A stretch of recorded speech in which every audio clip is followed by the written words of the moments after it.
my DG lovelies, and welcome back to another episode of Diversely Geek Discusses. And we are just unbelievably excited to be here with this lovely group of people. I'm going to let them introduce themselves to you today. Oh, by the way, live from DragonCon. All right. Starting whichever day you guys want. You're up. Okay. Hey, my name's Cabot Basden. I'm an actor based here out of Atlanta. I don't know what else to say. I'm the Mad Hatter today. That's fun. Yeah.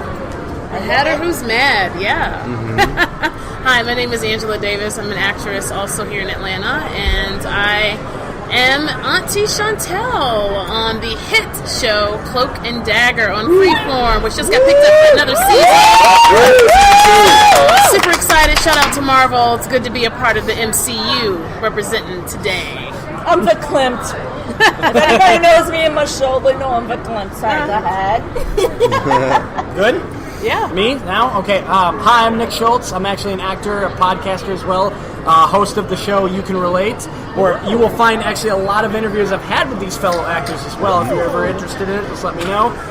But having a great time here in Atlanta, and I'm actually glad really glad that I moved here from Illinois, because opportunities have been opening up all over the place. Yeah. Right. We discussed that earlier, so... Hi, my name is Nastasia Johnson, and I'm an actor in Atlanta, Georgia, and I just have to say it feels good to be green.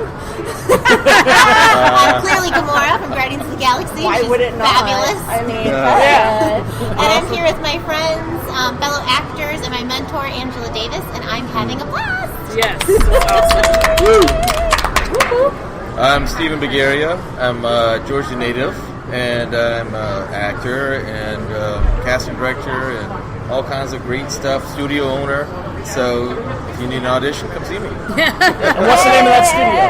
Higher Elevation Studio. Higher Elevation. Come on, actors. Who, by the way, put me on tape for my audition for Cloak and Dagger. So they are fantastic. Yeah. obviously a work of art. Yes. Because now we have Auntie Chantel. That's right. So I'm just It was saying. originally named Auntie Clarice. The original name of the character was Auntie Clarice. Right. Incidentally, if you go back and watch the first couple episodes, in the network information, it actually says Clarice. And so people were like, well, are you Chantel or Clarice? But they made the change in the script, but the network had not updated until we got to episode 4. They put it in the press release as Clarice still. Clarice, yeah. Was So. a very cultural name and very appropriate for the at that time. So interesting. Yeah, I think Clarice worked, and then I think Chantel has a little more ethnic flavor to it. So Beautiful power they made the Absolutely change, love it. and I love it. So. In the brief time we've gotten to know each other, though I know I feel like I've known you forever. Here's the thing about Diversely Geek and who we are. I told you a little bit about our journey to get to where I want to spread the message of embracing your inner geek, expressing it, and transforming that passion into everyday action. That's basically what we're about. You guys are examples of that. So tell me a little bit about your journey. How did you go from, hey, I'd like to be this, maybe I'd like to be this, to, okay, I am doing this? You know, it's interesting. I think at some point, being an actor is something that you have to own. Because it's one of those things that when you tell people, they instantly go, what are you in? What are you doing? And Where have I seen you in? What have I seen you in? And it's like, well, you can be an actor and not have done something on a level of a Marvel and still be a legitimate actor. So I think owning that is something that becomes very personal to actors, and when you want to walk in that and claim that, it really is your thing. For me, I'm about 20 years in the business, working as a professional actor, and we often say, we all talk about it, acting is not a sprint, it's a marathon. It takes about 10 years to become an overnight success. That's average. And so for me, it really has just been the grind. It's been the continuous work, hard work, taking classes, learning, growing, learning, investing, learning, so that when the opportunities come, like a Cloak and Dagger, you can walk into the role and you are prepared. So, you know, it's one thing to get there.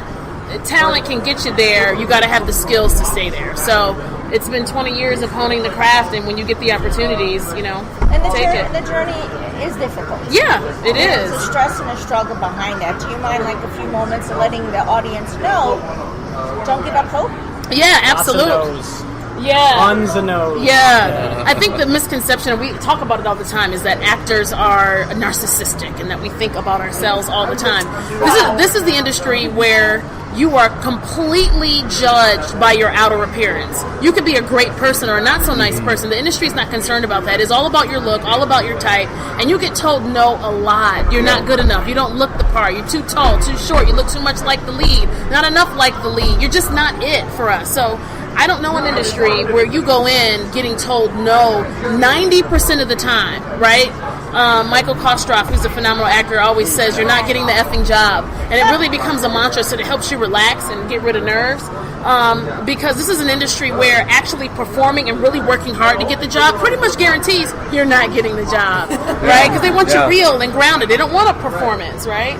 So I'm sure everybody can talk about, the challenges of financial investment. Gosh, right? Yeah. I mean, I have a degree in theater, and one of the things that my professors talk about all the time is like, once you finish your degree, your next step is to go find class.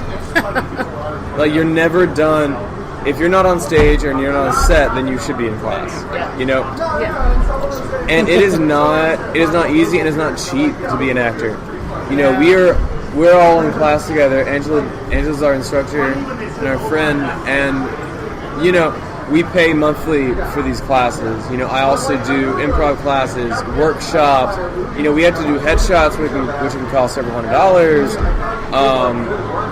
That we have databases in which we have to submit our auditions online, which also costs money. I do voiceover, which the voiceover training costs, and then being able to be on these sites again, costs. Is a lot of money for people that don't have money. Yeah, and also the time investment, right? Yeah, the time. This is not this. So the industry needs you to avail yourself very quickly, and it's like, well, it's hard to get in character when you're hungry, when the lights are off. So I've got to work, right? I got to work, and so, but the requirement is that you are available to this industry at a moment's notice, right? Yeah. So I could literally be doing this interview, get an email from my agent that says, "Hey, you've booked. We need you here in 24, 48 hours. We need you here tomorrow." That happened to me just a month ago. Yeah. And you had to be on set in 3 hours? I was at an audition I got a call from my agent that said, "I think you just booked the lead in the film. Hold on." Yeah, got a call from the second AD. I said, "Well, when do you need me?" He said, "Now. Where are you?" And you're in an audition. Well, not near you. How fast can you get here? We'll have your sides ready, your script, you're shooting tonight. And I literally got the sides, walked on, and I shot for 2 weeks. But this is an industry that you need to avail yourself to. So when you talk about investment, not only financially, but of your time. Yeah. Right? So can we talk a little bit then, and I want you to talk to me a little bit about this. What does that do to your emotional state, to your mental state, and to your psyche? I mean, Yes or no? Not a small question. Right? Yeah. If you're as hungry about it as a lot of people are in the industry, there's no comparing it to any kind of feeling. Like, it's overall excitement. Like, it's something you don't even really need to think about. Like, it's almost second nature to jump on the yes. As soon as you're given that opportunity, you jump at it. You don't just say, "Let me think about that for a second. Let me check my schedule." No, it's a yes. Absolutely. I'm on my way right now. Yeah. You have to be that crazy to just drop everything that you're doing and go to make it happen. If this is your dream, you'll do anything to go that distance. Well, for me, I actually remember Angela. I've been in class with Angela for the past 3 years, and I remember her. I will never forget in class when she told us that you have to have a self-love, and I don't remember verbatim, but a confidence and self-love that comes from somewhere, whatever you believe, and it needs to come from somewhere else other than external things. Because when you're rejected or things get hard, you can't be so easily broken. You have to believe in yourself and have enough self-love to keep pressing on.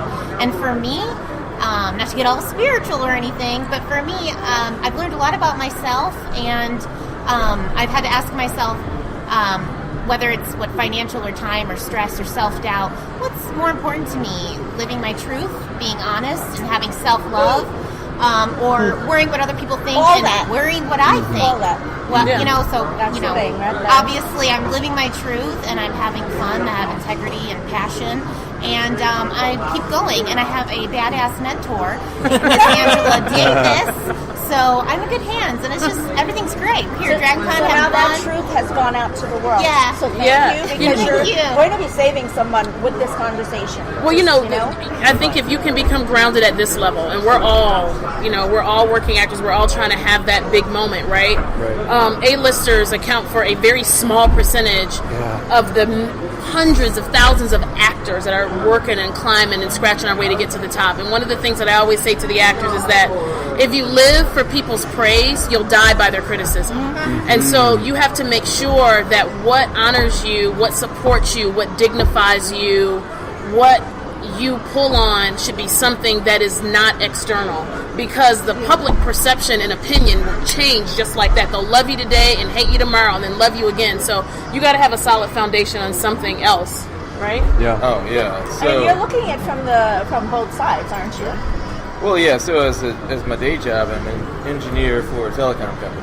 Anyway, and then my passions is obviously in acting, and I didn't realize that until way later. You know, I haven't been doing it that long, but then I got involved in over 20 projects in the blink of an eye. Only 20. Mostly because, I made myself available. Everything, just like what Nick was saying. It's like, you've got to say yes. You almost feel like you have to.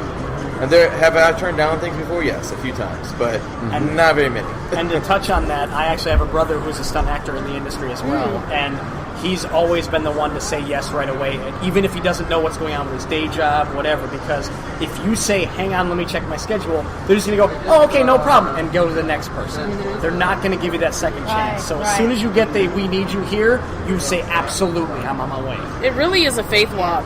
This thing called acting is really a faith walk. You are taking a giant leap of faith and belief in yourself to sacrifice everything, because all of us in here are educated. I have 2 degrees. All of us are educated, have degrees, can work in corporate America. I could go back being an IT manager. I mean, we could all go back and do that.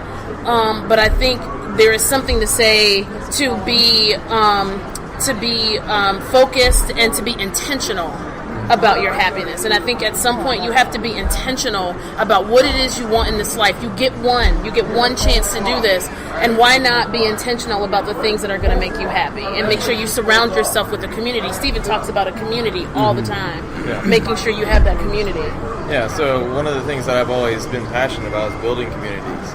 And so I built a community of actors that we all help each other. We always practice every weekend. And one of the big things we talk about too is don't worry about what they want. Be you, come present, and be honest. Because there's so many times they say, well, what do you think the casting director wants? What do you think that the audience wants? What do you want? What do you think they want? They don't as know. the third person. You never. That's exactly. They don't know. They don't Listen, know. they don't know till you come up. So When you you show up, they're like, bring this it. is it. You have to bring yourself. And that's what they want. And they love the actor that can flavor a character in a way they hadn't thought about. I call it elevating the character, elevating the scene. And they have an idea about what they want, and then you come in and you present something amazing and great, and they go, yes, we never thought about that. That's the actor that they want. A character's music, sound, as we talked about in there, they're not static. Yeah. They have to be fluid. Yes. So if the person who's on the production side isn't willing to accept fluidity, then I believe you're going to have, you're not going to have success. Yeah, it makes it difficult. No one can do anything that you can do. That's it. It's our You have a way of our saying vibration. something that no one else can do. That's right. You have a way of presenting yourself, saying a line, doing an action. No one else is going to be able to copy that.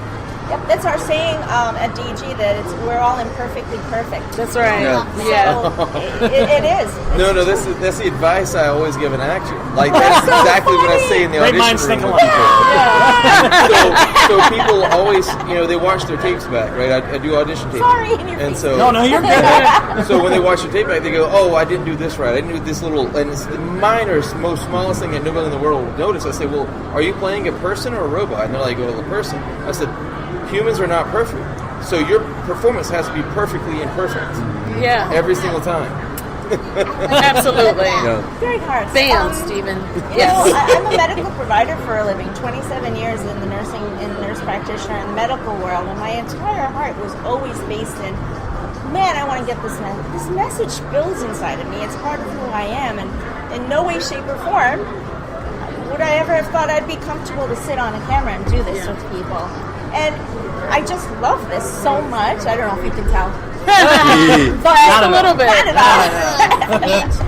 Because I know for a fact that we save hearts and we save minds and we save souls here because it has happened. Well, so, and if you think about it, every time that there has been a change in history and a paradigm shift in the way that we solve problems in this world, art has a lot to do with it. You think about how music, Aretha Franklin just died. When you think about how art and music play a part in shaping how the world changes, right? The civil rights movement, when you think about, women getting their rights, when you think about all of those changes, how HIV and AIDS was seen in the communities, how we look at the LGBT community. Anytime there's been phenomenal, monumental change, there's usually been art that has been an influencer. So when we tell these stories as actors, when we embody characters, we are helping shape the times. We are becoming an intricate part of the fabric of history, and hopefully we're doing some good work that produces positive change, right? So when we talk about a Cloak and Dagger, and we're talking about the differences between race and class, when we're talking about bringing forth the ideas of all of these sort of subcultures, like people who practice voodoo and all of these other things, you're bringing forth change in a way that becomes more palatable. Because it's sort of presented through entertainment. And so you have this opportunity to really do something great. So as actors, beyond just entertaining, beyond just getting up for the art, there is something really profound behind our power through the characters that we deliver. And when we get to tell those stories, we get to ultimately impact the world. oh my, yeah. Oh, it's like a manifesto of greatness. Yeah. Okay. I have a very strong philosophy that art is everywhere. Yeah. So whether it's science, technology, whether it's NASA spaceships, whether it's people who create these amazing rugs or architecture, it's all art in the long run because it's all born from imagination and creativity. Yeah. So, what would you say to someone who is really has something passionate inside of themselves, but they're so afraid to get it out there? What kind of advice would you like to give Don't be to them? afraid. Do it. What have you got to lose? Someone doesn't like it. No one's gonna like everything. What is that phrase? Fear has killed more dreams than failure ever will. Said that? Right? I don't know who said it, but it's I'll brilliant. look it up. Fear has killed more dreams than failure ever will. Yeah. So I started college as a biology pre-med major. Me too. Look at that. So I did that, and I was so miserable. And I actually went back to my high school. I saw a council with my teachers, and the consensus was, it's like, you're intelligent, you do very well in sciences, sure, but your passion is in the arts. And so I switched to being a theater major, and I never looked back. And, someone asked the question one time of, why acting? And it was a hard question for me because I never really thought about it. And then I did. And the answer for me is that it's the only thing that I can do that I'll be happy. It's not as the only thing I can do, but it's the only thing that will bring me joy, There would be an emptiness inside of me if it wasn't for that. And what's sadder than that? If you rob yourself of an opportunity because of your own fear, there'll always be a part of you inside that is hollow. Yeah. Because you're not yourself. You're Yeah. a shadow of yourself. Yeah. Yeah. And I think And how the sad is that? majority of the world and the destructions that we see existing is because people exist in a shadow of themselves. They exist in expectations and role assumptions Yeah. versus existing as beings of pureness. Yeah. So, that's my take. Well, I would say also too, to go along with what to tell someone who wants to do something but is afraid to do it. You never know what your form of art is going to help someone else accomplish. Yeah. They may be just as scared as you, but because you took this first step towards this is what I like to do, what do you think? Not everyone's going to like it, which is a given, but there's going to be someone else out there who's going to be like, if they can do it, I can do it. That's right. They're going to do it, and it's just going to be a trickle effect to the next person. They did it, I love what they do, I want to do that as well. I want to do that. It's just going to keep Look going. at Steven. I mean, he is brilliant, works in IT. He is. He's Yeah. real. I mean, he's a programmer. I mean, he's just, but how many people are doing those jobs, hate it, and like, gosh, I really wish I could get in the film industry. God, I really want to do it. Bam. You can do it. Well, part of the It's hard community, work, yeah. but Part of the community building I do is I like to talk about path making, right? So what we do is we all have our own paths, and we forge ahead, and either we pull from inspiration from other people, or we make our own paths. And for me, part of my communities that I like to create is that we always reach back and pull somebody else forward with us. Yeah. yeah. So that way they can follow the path that you've already forged. Yeah. And I would also say, too, is that you're never too old to be what you're supposed to be. You're never too old to be what you are created to be. You're never too old to walk in your purpose and to live that. So, it doesn't matter if you're 40, 50, 60. I mean, you look at somebody, what's her name? Actress. Okay. Betty White. No. I mean, the first person I think old. of age when it comes to being an actor is Morgan Freeman. And He did not get his big Yeah. What about thing the lovely until like lady 40. in Wakanda who ends up being who just Yeah. literally Yeah. in the 90s? 92, I think, is when Isn't her first, Yeah. huge. I mean, and look at Judi Dench, and what's the other Judi one Dench, from oh my gosh. from England? Oh God, I can't think of her Blanche, name. She's been out there for a long time. but a lot of them, their careers didn't take off until their late 40s, 50s. Yeah. But they've been doing it for years, over Yeah. 30 years, and so you just have to decide that you're worth it. And I want to say it was Hugh Laurie. Helen Mirren, that's who it is. Her career didn't kick off until after 40, right? I want to say it was Hugh Laurie that said it. I can't remember the exact quote, but what it boils down to is people who are like, I'm just waiting for the right time. He's like, if you're waiting for the right time, it's never going to happen. The right time is never going to come. So why not today? Yeah, Today is as good a day as any other day. that's right. Isn't today a perfect example of that, though? Yeah. Wasn't it Hugh Laurie that said that? Providence I wanna puts say. things in places at the right time, Yeah. in the right moment, and whatever's fortuitous Yeah. to exist. There's a person who- It's a good call. What are you trying to figure out? Who it was that said that actual quote? I'm sorry. Oh, I'm like, what are y'all I'm like, I talking don't know about? if that's Sorry. Hugh Laurie. I think it was We'll from figure it Breaking out. Bad. Yeah. From I can't even think of the actor's name off the top of my head for some reason. That's okay. But that's what I Louis, thought. do so. you know? Do you know who The said main that guy from quote? Breaking Bad. Oh, the main actor from Breaking Bryan Bad, Cranston. Bryan Bryan Cranston. He's one that said something similar to that, if not Yeah. that exact thing. Wait a minute. That's Bryan what it was. Cranston did not get into the industry until very late. Right, but he said that Also, exact the quote. gentleman from Modern Family, not Modern Family. You know what I'm talking Yeah, about. yeah. He didn't. He was teaching drama Yeah. until his late 30s, Yeah. and he, all of a sudden, his students were like, "What are you doing here? This is what you want to do for a living. Yeah, Go and do it." And his life took off, and look at who he is today. What an Yeah. adorable person he is Yeah. too. So you're right. You're absolutely right, and I think about that all the time. I question myself a whole lot because I'm this teeny little Indian chick, not teeny, short, okay, because I ain't teeny. So, and I told you, and I always had this dream, but I walked this path, but here I am looking at it and saying, well, if I can't tell people, hi people, I can't tell them, go out there and chase this thing and embrace it and accept who you are if I can't do it myself.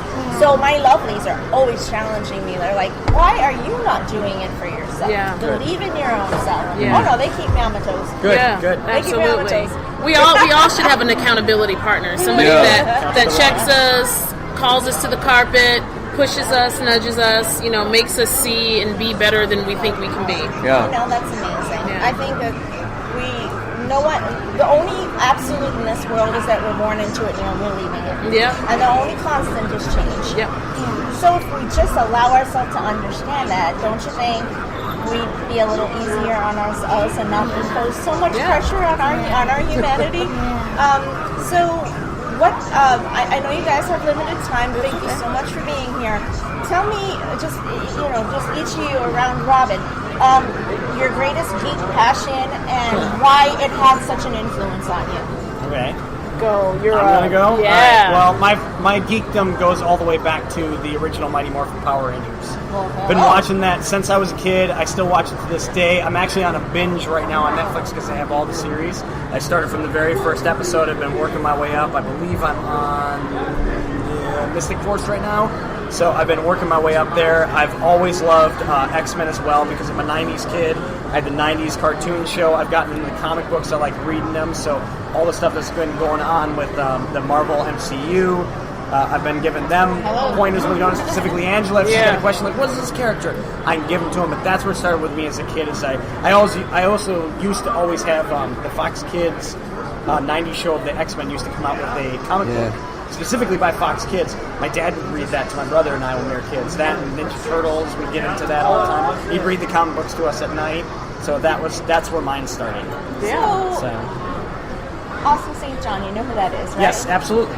Okay, so he's Jason, he's one of the founding EG Lovelies. Yes. He's a good friend of ours. He's actually here at the con. Yeah. Yep, I saw him and Walter Jones. Yep. If I get a chance, I'm like, hey, Austin. Austin, I love you. He's one of the reasons that we've gotten to where we are because he's been a great supporter of our message. That's awesome. So You never know, man. I believe he was here last year too, yeah, and I missed him then, but I did see him while walking around. I saw him and Walter, and I was like, oh, yay, they're here. I wish they were doing a panel, though. I don't think they are this year. Austin, come on, man, do a panel. We want to see you. He's got a lot of great stuff going on. He does. Yeah, so. Well, I love YA fiction. I love YA fiction since I was really young. And also Sailor Moon. I just love, like, ordinary girls, just, like, with their own interests and personalities that kind of, they turn into magical girls, but it was really, like, Sailor Moon specifically. She's, super positive and optimistic and loud and nerdy and dorky, and people don't take her very seriously, but at the end of the day, she does what she needs to do for the people she loves, and she does the right thing. So my geekdom started with Sailor Moon, and staying with my dad during the summer, he had Spider-Man and X-Men comics, and I just love the superheroes. I just love when people have to defy the odds to do the right thing. So that's where it started. But I also want to add, coming from someone who has been afraid to be myself and do what I want to do for a very long time, that when I decided to stop being terrified to share who I am more with the world and to be honest with myself about what I want to do and who I am, that's when my life changed. So, do it. Awesome. I love it. Okay, so I'm going to tell my age a little bit, but I think my first geekdom started with Thundercats. Sorry, I'm just Thundercats. Table, gotta keep my hands I'm up. sorry. Thundercats. I loved it. That and He-Man. Like, I love that. And She-Ra. Yes, I loved it. I absolutely loved it. But I just want to say that I also had Wonder Roos. Wonder Roos. They were this little underwear that came out when the Wonder Woman TV show was on, and everybody had Wonder Roos. Yes, we all did. I gotta find that picture. We'd stand there with our bands on. Wonder Woman. It's a thing. It's a thing. It was a thing. Yeah. It was a thing. It's my age now. Okay. I'm telling my age here a little bit. Oh my God. But having been blessed now to be a part of the MCU is amazing. So Iron Man 3 was my first film. Cloak and Dagger is my second project. And then there's, let me see, what can I say? So there's a movie coming out, which is partnered with Marvel. It starts with a V, as in Victor. I'll be in that. That's all I can say. That's all. That's as much. I'm not giving you any more hints. See? And I'm not giving you any more hints. That's all I'm gonna say. That's okay. I'm suppositioning. Don't worry. Yeah, I'm not gonna give you any more hints. I'll be all over that when the time comes. All right. It's coming out in about a month. That's all.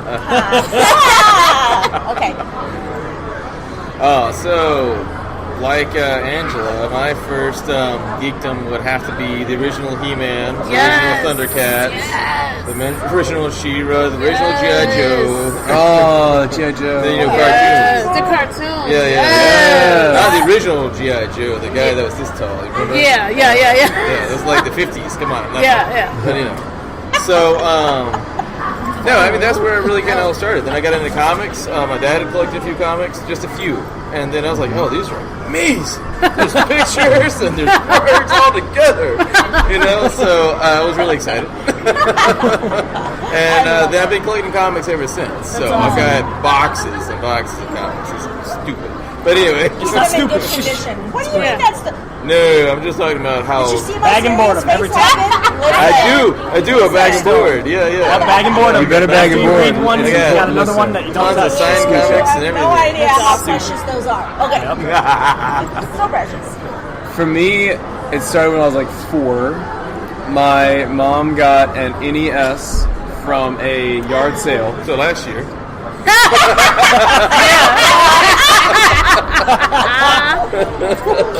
Right. My original NES, Super Mario Bros. 3 is and will always be one of the greatest games ever made. I used to play that thing all the time, which went on to I've owned every single Nintendo that has ever existed, and I still own all of them, and I will play all the way back to the NES. So I love Nintendo. I'm a Nintendo fanboy. And then also I grew up watching Batman the Animated Series, Superman the Animated Series. I'm a DC guy. Like, I'm a huge DC guy. Like Wonder Woman. And I got into reading comics later. It was in college when I started. And I've always been obsessed with magic and the darkness. So, like, I discovered Vertigo, which is like the darker sister company to DC. And then I found Sandman and discovered Neil Gaiman.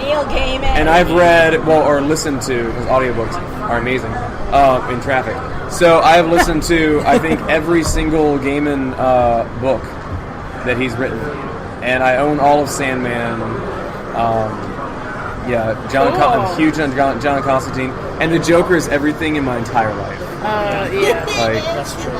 I have a front license plate Joker. I have You and my I gotta Joker have belt. to discuss which version, but that'll come later. We just had this. Okay. We had this discussion. Remember, Yeah. I've been doing this since the 60s, so we got Conversation about that. Yep. and my lovely compatriot there will tell you about me in DC. Love You you. think I'm MCU, you ain't seen nothing till you seen the DC. Okay, Awesome. let's Hey, me and you, girl. go. Me and you. Okay. So this was just unbelievable. I am so excited. I'm so happy that you were here, and I know it was impromptu and that I took your time. Thank you. It's been awesome. Is there any last, impressions or messages you'd like to give the audience? Like, because you understand what you're imparting to them. So, please, any of you, just whatever. Just you'd like to a say. quick quote that I can't exactly say who it came from. I know I heard it from one of my many teachers throughout the years. Is with every no, there's going to be a yes. Yeah. It gets you that step closer to it. So keep taking it. That's it. Yay! Sure. You really, even if you don't talk about it, you already know what you really want to do. And you know what the first step is. You already know. So do it. It'll change your life. Live your life. We're not here for very long. So go for it. Yeah. I would say that, nothing changes until something changes. So you are gonna be your biggest fan, and so take the first step to live the life that you want. I mean, I think all of our goal is to live a life. I think I posted this. I'm trying to build a life I don't need a vacation from. Yeah. Yes, I love that. Oh, Yes. yes. Pat. I got a couple things. Well, probably 3 things. One is don't live by fear. Break society's rules. Yeah. And just do what you want. When you pursue your passions, this is going in number 2 already.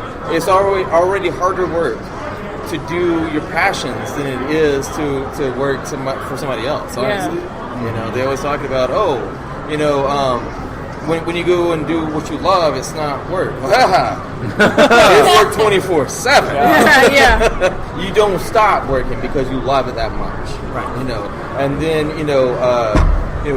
make sure you build a supporting community around you. It might not be family, it might not be friends, it might be strangers you find off the street. Don't be afraid to talk to them. Because friends are strangers, just friends you haven't met yet. One of my greatest teachers and mentors back in college, Peter Jurasic. He was on he was one of the main characters in Babylon 5. Amazing, sweetest man you would ever meet in your entire life. I actually talked to him on the phone not too long ago. 2 pieces of advice he gave me. For us actors, but for anyone really. One is that no matter what you're trying to do and where your purpose is, you're traveling this way. Find other people traveling this way and latch onto them. And people who are down here hanging out, or people who are going this way, he's like, you don't have to be rude, you don't have to completely cut them out of your life, but don't waste your time, basically. Be friendly, be civil. Yeah. But what is that? Anything that costs you your peace costs too much? Yeah. Keep it moving. But those people traveling the same direction as you, supporting you, cling on. You're making me cry now. And the second one is, good cry. This was, I got lunch with him before I moved to Atlanta. I'm from North Carolina. And he told me, never be afraid to find someone who's been in the industry longer, whatever the industry is, and never be afraid to ask someone, how can you help me? Do not be afraid to ask someone who's been in it longer, who knows the ropes, how can you help me? And then one day, someone will come around and ask you that. That's right. So, and that's what you're doing right now. Yeah. Yeah. Right? Yeah. That's exactly what you're doing right now because of how many people are going to be hearing this. Yeah. And like I said, it's indelible. We leave an impression in the universe and the vibration that is our existence. The quintessence, if anyone's a Voltron. Yeah. So I believe in quintessence ultimately, which is why I'm so passionate about Voltron, because they get the message correct. The message. I was hoping you were going to pull a Voltron. Oh God, yeah! God, yeah! Oh my God, yeah! I'm a massive Voltron fan, so we have some panels coming up on that if you want to call in on that. Oh, man, we have a couple of big shows coming up on it. And I believe, like you guys all said, that there's a purpose for every single moment of our existence, and we just need to believe that that purpose is real and that it belongs to us instead of negating it, because we're our own worst enemy. Yeah. Oh gosh, guys, I am so excited that you're here with me today. Oh, yay. I'm a better person for it. I know Louis feels he's a better person for it. Say hey, Louis. Hey, Louis. Hey, Louis. Thank He's you. the guy behind the camera. Grin from ear to ear. I know, right? So, my darling VG lovelies, I am so excited to have brought you this wonderful group of amazing geek-tastic folks who have just, given us a great plethora of information about how we can learn to accept who we are, how we can learn to self-love, self-value, and then from there, anything is possible. Absolutely. Right? So, just real quick, if you don't mind, one more time, say your names a little bit. Okay. Tell me what you have coming up, and then we're going to sign off for the night. All right. Okay. Go ahead. Okay, Nick Schultz. You can find me on Twitter at @SlickSchultz, on Instagram at @SlickSchultz. Look for my podcast again, which is You Can Relate. I always have a lot of different actors in the area on the show as well, just telling me their backstories and stuff like that. So. Hello, my name is Nastasia Johnson. You can find me on Instagram and Facebook. Awesome. Hi, I'm Angela Davis. You can catch me hopefully on season 2 of Cloak and Dagger. Super excited about that. I am on Twitter at Lady A Davis and on Instagram at Angela Davis Actress. I'm Stephen Begaria, and I'm Stephen Begaria across all social media, so it's pretty easy. There you go. And we got a few projects that we're working on, so look out for those. Yeah. I'm hoping we're connected. Right? Okay. Yeah. All right. Cool. My name is Cabot Basden. I am also Cabot Basden. That's C-A-B-O-T for the Cabot and B-A-S-D-E-N. On the stuffs, I don't tweet, but I Insta. So, and I recently booked my very first episodic, and I will be in season 2 of Black Lightning. Hands on the table. Yeah. Yes. We just. My DC heart is. I know. Yes. And the fact that DC was my first booking brought me so much joy. So. They're I'm crying for you connected. even more now. They're connected. Listen, my entire DG world knows I'm a crier, so Yeah. that's just the way it's going to be forever. I'm everybody's mom. Awesome. You're all, except, well, I don't know age cohort, but you know, that's the way it is with me. I have a mom's heart. That's all right. it. So, I cannot wait. I love you dearly already. I'm good. I call the Black Lightning family friends, actually. China and Cress and Nafisa have been really beautiful, wonderful to us. Awesome. Over the last few months that we've met them. And I'm just, you know, my heart's open to them, and that's a great family for you. Yeah. It was great. Pretty awesome. I'm very happy. Yay. All right, my darling DG lovelies, my geek-tastic family out in the universe. You guys know I suck at the heart thing. However, I love you dearly. Everyone here loves you dearly. And honestly, we love you. Keep being you. Keep being true to yourself. And know that if you need us, we're here always. Bye, guys. Until our next episode.